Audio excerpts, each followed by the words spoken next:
Jewelry designer, DJ, caviar connoisseur, let's talk about Big Mare Meredith Marks of the Real Housewives of Salt Lake City. My name is Laura, this is Housewives Biographies. This is a viral series I've been hosting on TikTok that I am updating and elaborating on here for YouTube. Thanks for following along, you can subscribe. We are continuing with the women of Salt Lake City. Meredith Marks is originally from Chicago. She had been living in Utah for about 7 years before the show started filming. She graduated from the Latin School in Chicago, and then she went on to get her bachelor's degree at Loyola in Chicago. Her undergrad major was fine arts, and from there she went on to graduate school at Northwestern. Meredith earned her JD and her MM, her master's in management from Northwestern. She is licensed, but she's never practiced law. We have heard a little bit of commentary on the most recent season of Salt Lake about Meredith's time in law school. After graduating from Northwestern, Meredith opened a Pilates club that she later sold, and it became a health club. I can't find the name of this health club anywhere. When I asked about this on TikTok, no one really had any leads for us. If you know more, please let us know. Maybe the club isn't even there anymore. In 1996, Meredith married her husband, Seth. They met at 23 and were married at 24. Photos from their wedding weekend look fabulous. They got married at the Ritz-Carlton in Chicago, and they had their rehearsal dinner at the Four Seasons. We know that Meredith and Seth went on to have 3 children together. They had their first child at the age of 25, just a year after they were married. Seth was also born in Chicago, but he says that he grew up between Utah and Ohio. Seth graduated from the University of Arizona, and his career today is like flipping big brands. His LinkedIn title is Wholesale Turnaround Executive. So he's worked for brands like Overstock, Tuesday Morning, Big Lots. We've heard from Meredith that the family moved around quite a bit when their kids were young for Seth's career. It seems like Seth generally stays at companies for about 2 years. The job that brought the family to Utah was with Overstock.com, and Meredith has said that after moving to Utah, she kind of like put her foot down and said they weren't going to move again.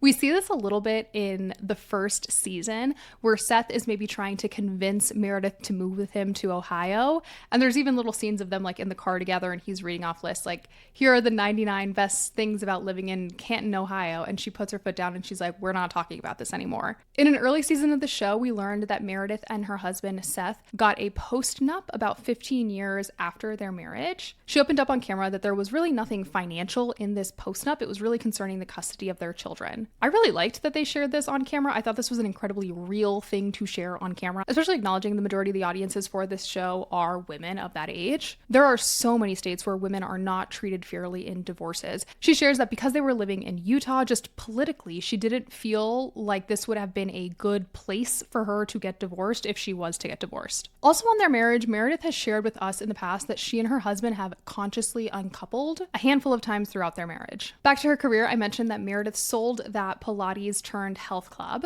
At the time, she was also doing real estate development. While the family was living in Chicago, Meredith told this story to Page 6 that when her youngest son was 5 years old, she was dropping him off at school and Meredith was aggressively mugged. This experience prompted a whole shift in how she was thinking about her career and what she truly wanted to do with her life. From there, she went on to study at GIA, the Gemological Institutes of America. She shares that she has always had a passion for jewelry, that her family was big jewelry collectors. She's told this story about a museum quality amethyst ring that her mother had. In 2009, after graduating from GIA, she launched Meredith Marks, her jewelry line. She's shared in a few interviews that while she was in graduate school, she would go to Neiman Marcus and browse the jewelry counter on her lunch break. I'm not exactly sure when the Meredith Marks store in Park City opened. The store is usually described as a collective boutique.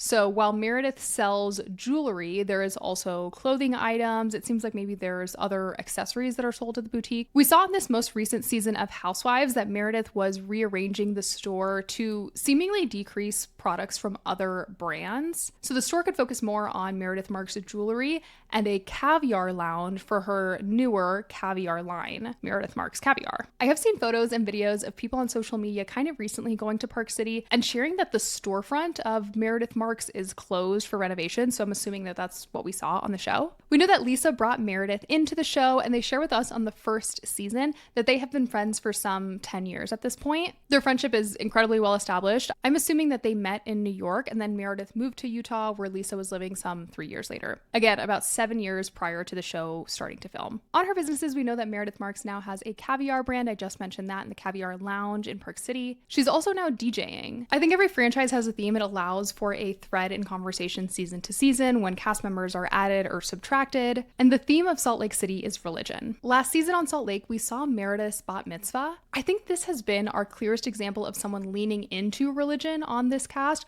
whereas there are a lot of other cast members that are having conversations around unlearning and leaning away from their religious upbringings. Okay, compartmentalizing a little bit onto my personal opinions, Meredith has confused me a little bit in the last few seasons. Just like as a character, I don't totally understand what she's up to. The DJing, for example, this was part of her tagline this year. I feel like we didn't really talk about it a lot on the show, and it feels like something that you were supposed to know just from like general pop culture outside of the show. I do think you can tell on this cast that Meredith is incredibly educated, incredibly articulate, and I think that adds to a really interesting dynamic with the rest of the cast. Like when there's a really explosive moment, Meredith maintains a level of stoicism, do I want to call it? Again, this just like very calm demeanor, even in moments of chaos generally. So for example, on season 2, when Jen Shah was arrested, all of the women who were there at the scene at the Sprinter van were freaking out. We have Lisa calling her 6 lawyers, saying that she is physically shaking.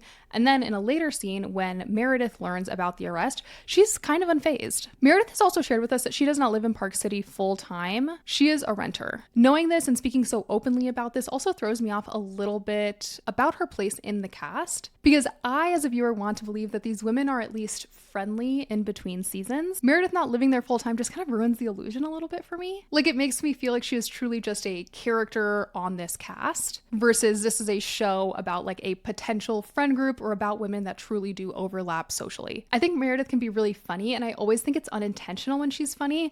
A lot of the moments I find humor in are her little phrases, and again, her being eloquent in moments of chaos. She has these lines that come out when she's angry and she's just trying to shut down a conversation. These lines that are delivered like so effectively that there is humor in watching them back. Okay, also a little bit on Meredith and Seth. I think that this is the couple that we have seen on Housewives across the board in more recent years that perhaps have been the most outward facing with their political views.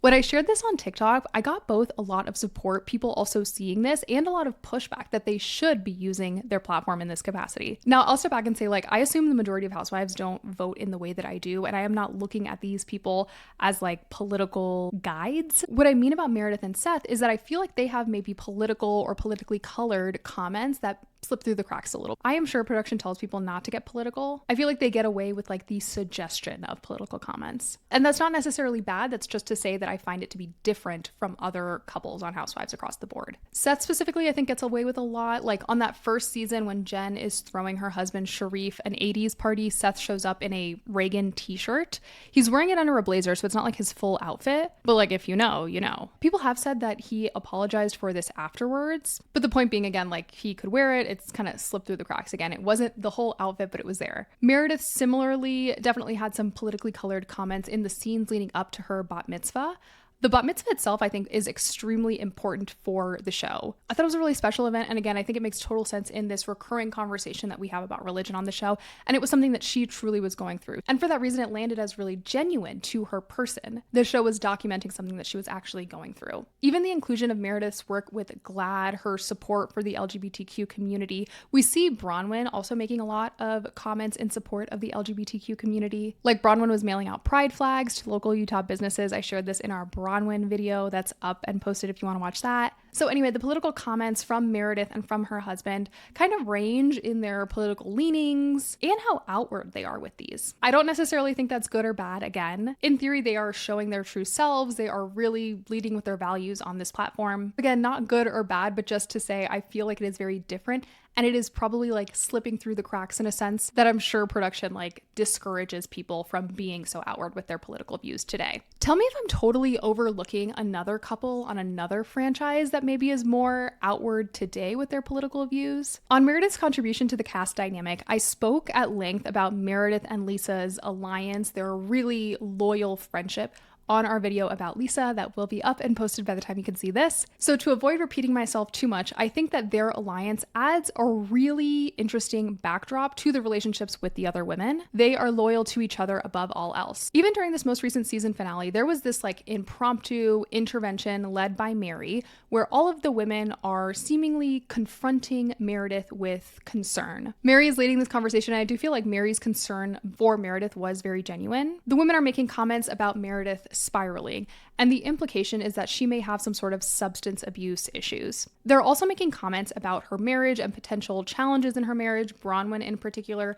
has some allegations to make about seeing her husband out with another woman in New York. And it seemed like the bottom line from all of the commentary in this, again, like pseudo impromptu intervention of Meredith was that she is spiraling, and for that reason, she needs to open up. She has to let these women help her.